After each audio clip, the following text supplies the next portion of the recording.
This is a review for Fear the Walking Dead, episode number 1. First off, I know some people might be complaining about the slow build of this episode. I mean, hell, in the first episode of The Walking Dead, we had Rick waking up from a coma in the already post-apocalyptic world. And in Fear the Walking Dead, we start off with a teen junkie. So there's kind of a little bit of difference in tempo between the two series.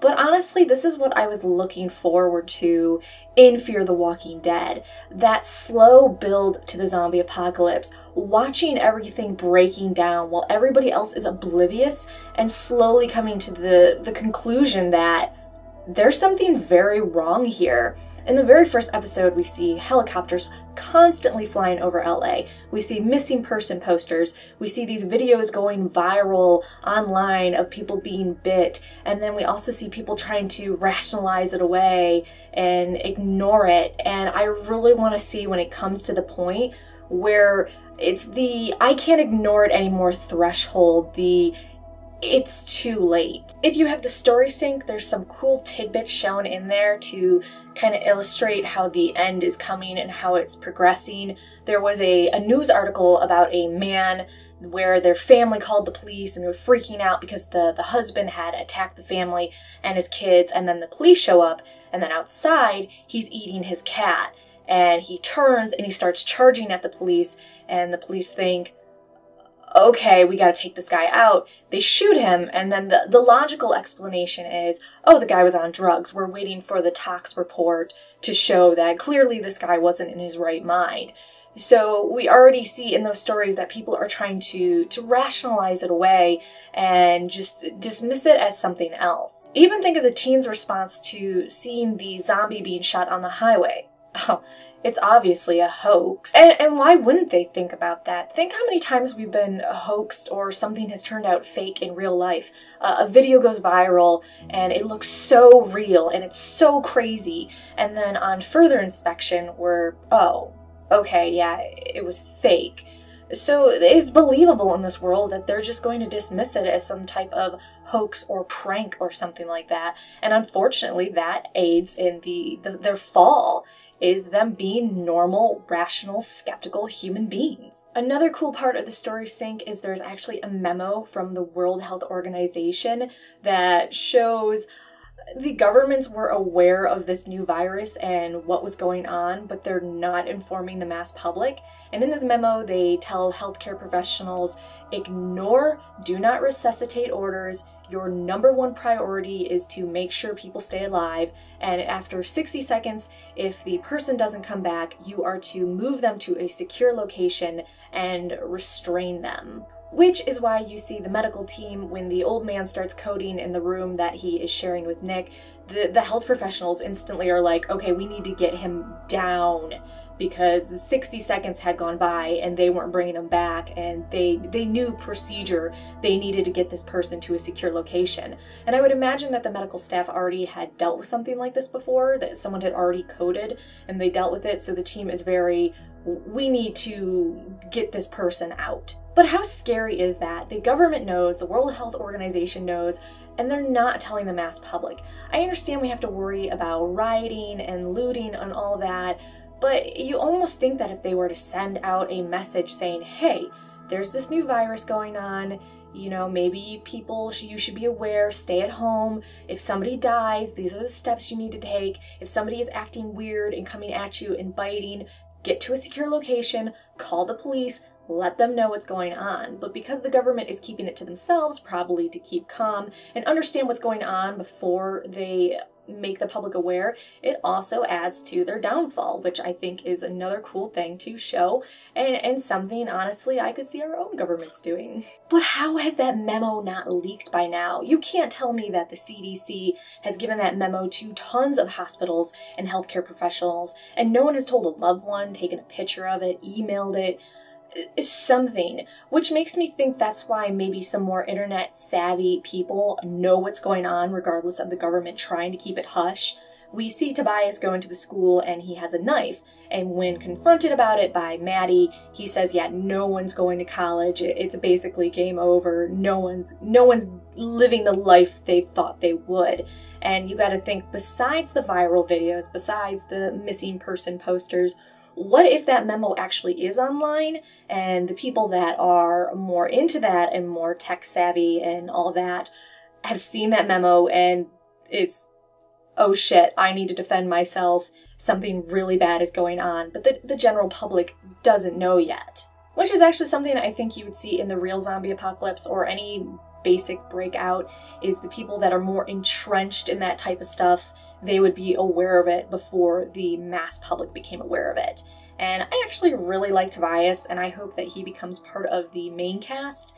I don't know, I really liked his character even though we got a little bit of him. Moving on, I thought it was interesting that the first zombie that Maddie and Travis encountered was one that was shot and then came back, not one that was bitten.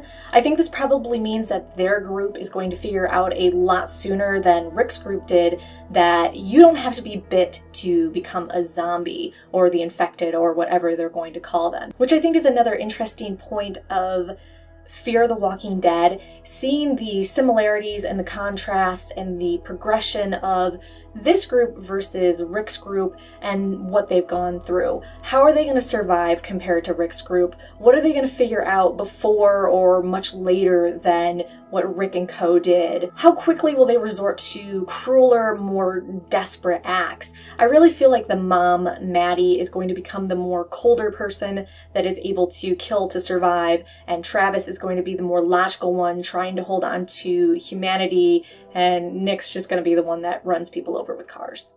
Thoughts on the characters. First, Nick. I generally don't like stories about drugs or storylines that involve junkies, but I really liked Nick.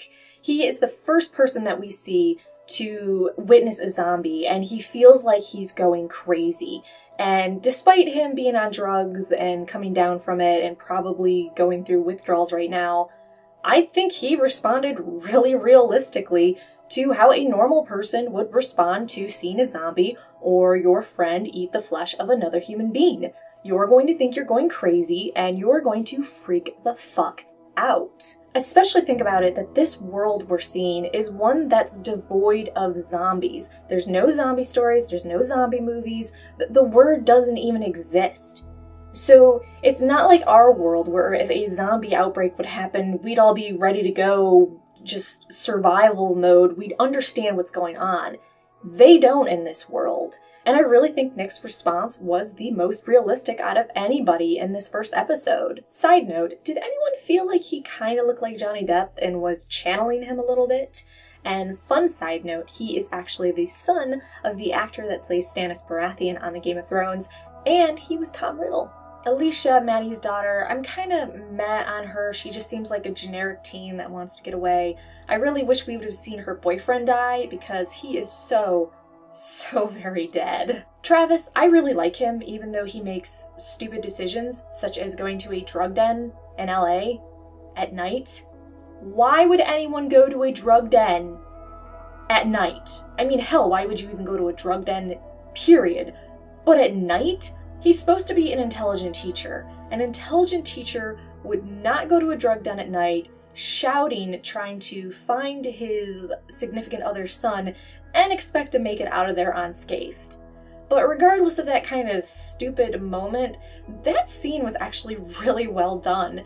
The music, the mood, the lighting, it just built up this suspense that you didn't know what was going to happen, and I swore at any moment that zombie or zombies were going to pop up and we were going to see that he finally believed Nick and some just scary stuff was going on and he just hightails it out of there. So props to them on that scene. I didn't really care about Maddie the mom. I don't know if it was the actress, but she seemed to only have one facial expression, and she responded obnoxiously calm to any scene where a normal person would freak out. She walks into an area where there's tons of gore and blood, and she looks at it and goes, "Something really bad happened here." I don't know if maybe there's a way to explain this, such as having a son that is into drugs and trying to find him over the years, she's gone into a lot of junkie dens, so she's kind of desensitized to it. So walking in and seeing the blood and the guts and just the worst possible scenarios, she's kind of like, yeah, I've been there, done that. And if a way to explain her sometimes unemotional responses, I know she cried every once in a while, but, you know, besides that, is that she's trying to cope with what life has given her. You know, her husband's dead, her son's a junkie, and so she kind of has built up this wall to help her just deal with life. Her character did have some good lines though, and I'm interested in seeing her character progress. I really don't think she's going to just stay this kind of deadpan actor. There's going to be more that comes from her. Travis's son, I don't know a lot about him, so I'll reserve judgment. He seems a lot like Alicia, just kind of the generic teen. Lastly, good and bad tick from this episode. Bad tick, I really think Travis and Maddie's response to Kale was really underwhelming and kind of odd to see. I know everyone responds differently, but that was actually really weird.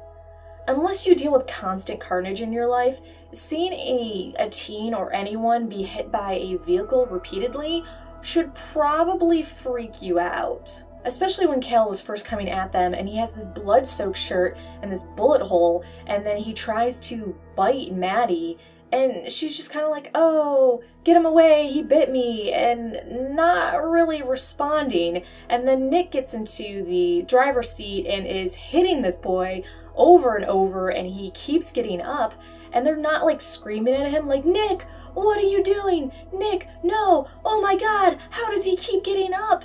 It all happens, and at the end they're like, huh, that was kind of weird. Yeah, it was. Hey, you want to go get some Applebee's? They just seemed a little too relaxed about the whole situation. Good tick, the mood and the suspense and just the build. They are doing this great story of the collapse of society, and I am so excited to see it. And I really do think that they have the pace down, especially for the first episode, because I bet the next few episodes are just going to be insanely busy. All in all, I was pleased with the premiere. I'm really looking forward to seeing these characters grow. From the previews, like I said, I think that it's going to be action-packed from here on out. I want to see the payoff for the principal listening to the teachers in the classroom. I knew it was to create kind of a jump scare about whether he was a zombie, but I'm hoping there's another payoff for it, such as next episode we hear him listening on in the teachers, and then the screaming and everything starts, and he goes to investigate. So that's it. Thanks for watching. Come back every week for new sci-fi, fantasy, horror reviews, and Sunday and Wednesday for Game of Thrones history videos.